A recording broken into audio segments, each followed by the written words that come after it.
Oke, untuk memperjelas pemahaman kita terkait definisi tadi yang ada di part 2, kita akan menggunakan contoh soal. Nah, contoh soal kita yang ketiga ini lagi-lagi sama seperti yang pertama. Hanya di sini kita diminta untuk menentukan luas dari daerah yang berada di bawah kurva fx sama dengan 2x ditambah 2x kuadrat pada interval 0,1. Jadi tidak pakai embel-embel n-nya sama dengan berapa lagi. Kalau tadi kan kita diminta menentukan n sama dengan 10 dapatnya berapa, n sama dengan 20 dapatnya berapa. Nah, ini kita buat secara umum delta x-nya. Itu nanti sama dengan 1 per n. Saya rasa perhitungannya tidak perlu saya jelaskan lagi ya, sudah hafal. Nah, sehingga x0 ini kan nanti sama dengan 0. x1 itu sama dengan 1 per n. x2 itu sama dengan x1 tambah delta x sama dengan 2 per n. Dan seterusnya. Sehingga nanti kita peroleh xi ini sama dengan i per n. Untuk i sama dengan 0, 1, 2, sampai n. Nah, luas daerah nanti yang mendekati atau n-nya ini nanti jadi sigma dari i sama dengan 1 sampai n untuk f i per n dikali dengan delta x-nya yaitu 1 per n.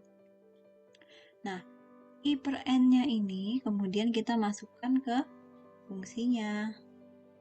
Karena tadi kan ini fi per n ya. Nah, sehingga x-nya kita ganti dengan i per n. Menjadi sigma i sama dengan 1 sampai n dari 2 dikali dengan i per n min 2 dikali dengan i per n kuadrat kali dengan delta x-nya tadi 1 per n. Gitu ya. Nah, diingat kembali kalau sifat sigma ini bisa kita pecah ya kemarin ya. Sehingga sigmanya kita pecah, kemudian i-nya delta x ini kita kalikan ke dalam supaya nanti jadi lebih sederhana. Nah, ini nanti jadinya sama dengan sigma i sama dengan 1 sampai n untuk 2 kali i per n dikali dengan 1 per n dikurangi dengan sigma i sama dengan 1 sampai n kali 2 kali i per n kuadrat dikali dengan 1 per n. Nah, kemudian nanti yang berjalan di sini itu kan i-nya, bukan n ya. Kalau n ini kan nanti konstanta. Indeks penjumlahannya itu adalah i, sehingga 2 dan n ini bisa kita keluarkan dari sistem penjumlahannya. Jadi 2 per n kuadrat. Kalau yang ini ya, i kali 1 per n kuadrat. Jadi 2 per n kuadratnya bisa kita keluarkan dari sigmanya, sehingga di dalam sigma itu tinggal si i dikurangi dengan 2 per n pangkat 3 dari sigma i kuadrat. Saya harap ini nggak bingung ya, ini kita pecah dulu. Jadi ini i kuadrat per n kuadrat. Jadi nanti i kuadrat per n kuadrat dikali dengan n, yaitu n pangkat 3, gitu ya. Nah, nanti 2 per n pangkat 3-nya bisa kita keluarkan, gitu. Sehingga nanti di dalam sisanya i dan i kuadrat. Nah, kita ingat kembali sifat sigma yang kemarin, di mana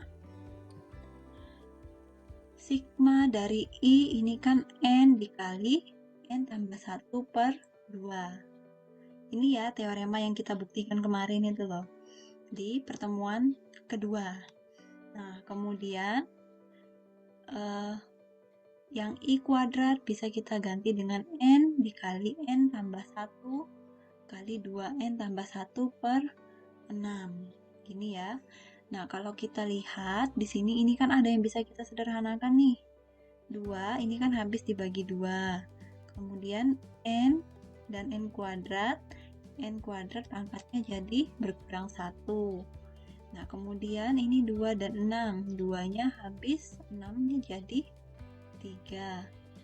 N-nya jadi N kuadrat gitu. Nah, ini tinggal kita tuliskan kembali. Kita peroleh N tambah 1 per N min N tambah 1 kali 2N tambah 1 per 3N kuadrat. Gitu ya. Nah, selanjutnya ini kita sederhanakan saja, tinggal kita sederhanakan sehingga nanti kita peroleh hasil akhir ini. Nanti hasil akhirnya ini. Nah, kalau kita sudah dapat bentuk ini, nanti mau masukin N-nya berapa saja itu gampang, lebih mudah. Gitu ya. Seperti contoh nih yang di bawah, saya masukkan N-nya sama dengan 200. Kalau saya masukkan 200, kita dapat 0,333325. Sekarang kita masukkan N-nya 500, tinggal kita substitusikan saja. Nilai N-nya nanti kita peroleh 0,333332. Tapi kan tadi kita balik lagi ya, di soal kita diminta untuk mencari luasnya berapa, bukan untuk N-nya berapa banyak, luasnya berapa. Nah, makanya itu kita menggunakan definisi yang sebelumnya sudah kita peroleh di bagian part 2. Limit dari X mendekati tak hingga dari AN, berarti dari ini ya, itu sama dengan limit X mendekati tak hingga dari N kuadrat min 1 per 3N kuadrat. Itu. Ini ya, tinggal ini kita kalikan, kemudian kalau kita kalikan kan kita dapat N kuadrat min 1 per 3N kuadrat. Nah, tinggal kita cari nih limitnya, limit dari X mendekati tak hingga untuk N kuadrat min 1 per 3N kuadrat. Nah, ini untuk mencarinya kita bisa lihat ini derajat tertinggi itu ada di N kuadrat. Sehingga 1, 2, 3, jadi ketiga suku ini kita bagi dengan N kuadrat gitu. Sehingga nanti limit X mendekati tak hingga dari N kuadrat dibagi N kuadrat itu kan adalah 1. 1 dibagi dengan N kuadrat ya sudah kita biarkan seperti ini.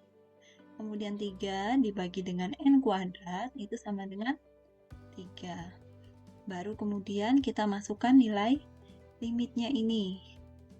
Jadi ini 1 dikurangi dengan 1 per tak hingga dikuadratkan per 3. Nah, ingat tak hingganya ini kan penyebut ya. Penyebut, kalau penyebutnya sudah sangat besar, itu kan nanti dia cenderung mendekati ke 0, apalagi ketika dikuadratkan.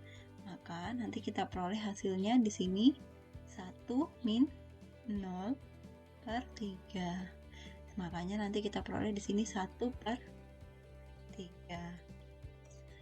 Oke, saya rasa sampai di situ dulu penjelasan yang bisa saya sampaikan.